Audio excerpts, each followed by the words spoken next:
De'Anthony, you closed the game. I was wondering just how close do you feel like you're getting your win back and being back to 100% in terms of stamina?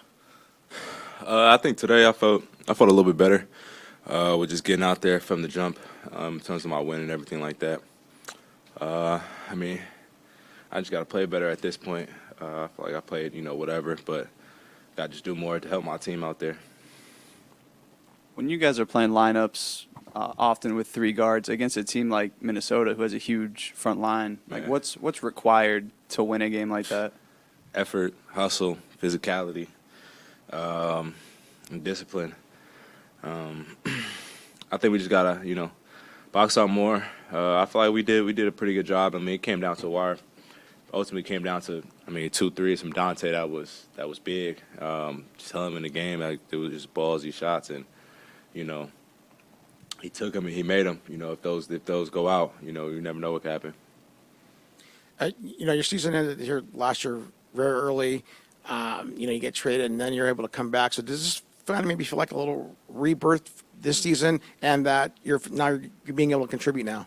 Yeah, it's almost like a rebirth and at the same time as a continuation. Because I wasn't in a part of the season last year around this time, so now that I'm able to continue on, it feels good. But we just got to keep stacking days and keep stacking wins.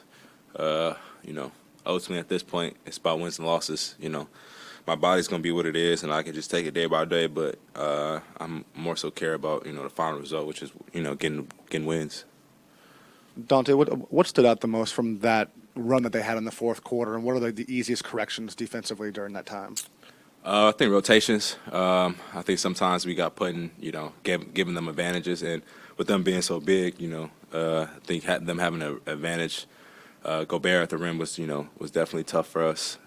11 for 13 for him is, we could do better, but I think we did a pretty good job. I mean, it came down to ultimately once possession besides free throws and stuff like that. So, yeah, it was a tough game. It was a tough battle, and I think we did a pretty good job of just going back, watching film, and seeing what we can fix and figure it out.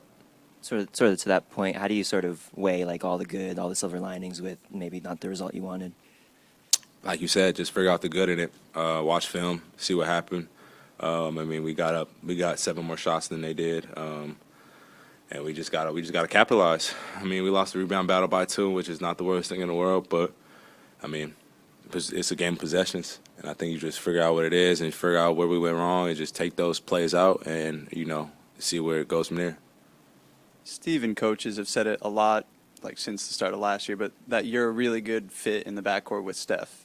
Why do you think like that might be, just being his backcourt partner?